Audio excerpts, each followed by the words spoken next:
సిబ్బందికి తరఫున వచ్చినటువంటి సిఆర్పి మిత్రులందరికీ మరియు ముఖ్యంగా ఈ అన్నదాన కార్యక్రమానికి ఎవరెవరైతే దాతలుగా ఉన్నారో వాళ్ళకి, ఎండిఎం నిర్వాహకులకు అందరికీ పేరు పేరున హృదయపూర్వకంగా నమస్కారాలు తెలియజేస్తున్నాను.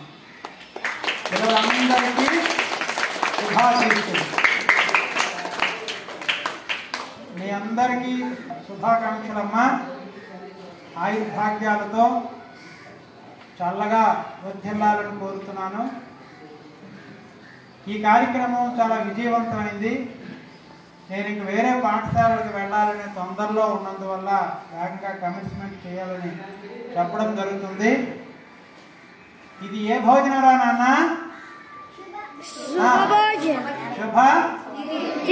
శుభతిథి భోజనం. దీనికి సంబంధించి గురువు మల్లేశ్వరరావు నాయుడు 200 స్వీట్లు ఇచ్చారు. బగ్గు శంకర్రావు గారు 2 గెలల అరటిపళ్ళు ఇచ్చారు. రావాడ మన్మధరావు సర్పంచ్ గారు 1000 రూపాయలు ఇచ్చారు. ముక్కాల తవిట్నాయుడు మోకళ్ళ తవిట్నాయుడు 1000 రూపాయలు ఇచ్చారు. రావాడ సింహన్న 1000 రూపాయలు. మోకళ్ళ తులసమ్మ 500 రూపాయలు ఇచ్చారు ఎంపీటీసీ మేడం గారు. తర్వాత అంబటి జోగారావు 500, డి మల్లేశ్వరరావు 500 మరియు ఈ పాఠశాల ప్రధానోపాధ్యాయులు సిబ్బంది కలిసి 4500, 6500 ఎంత ఉంటుంది? 2500 వరకు వీళ్ళు సొంతంగా పెట్టుకున్నారు.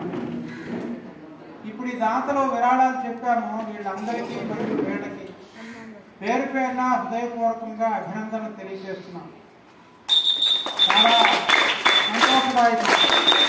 అలాగే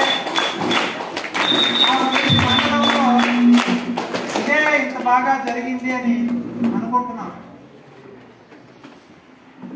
ఇంకా జరగబోయినటువంటి ఉత్తరోత్తర కార్యక్రమాలు కూడా ఈ గ్రామస్తులందరూ ఇలాగే చేయూతనిచ్చి ముఖ్యంగా బడిలో చదువుకునే పిల్లల్ని పెంచాలమ్మా.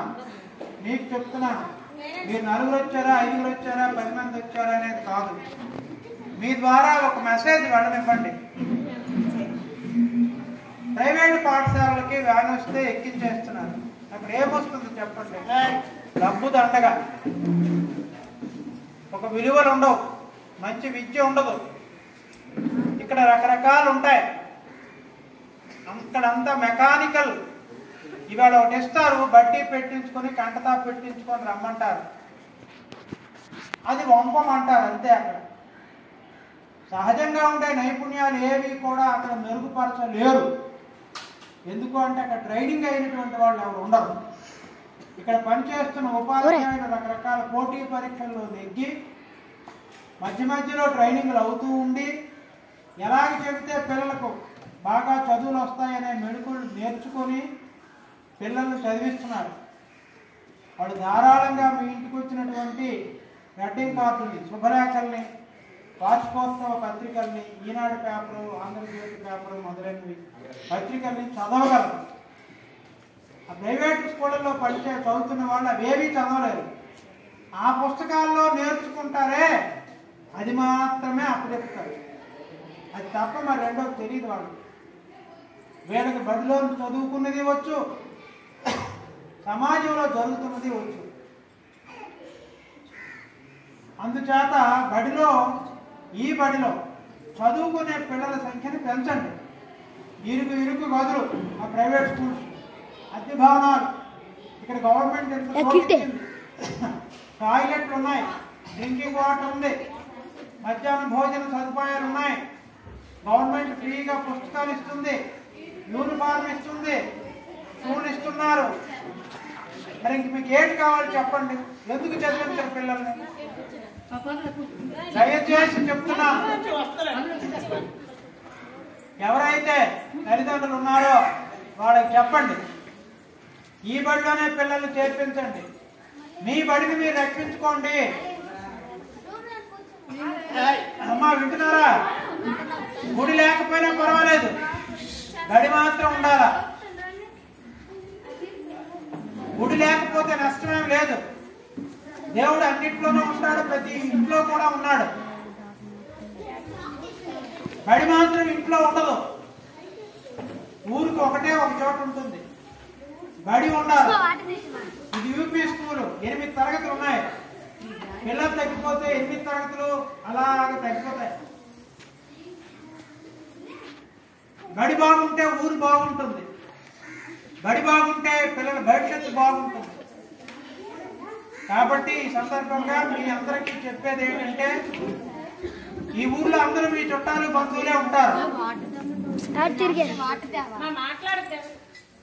ఆ పిల్లలందరినీ ఇక్కడ చేర్పించండి. మీకేమైనా లోటుపాట్లు ఉంటే నాకు చెప్పండి.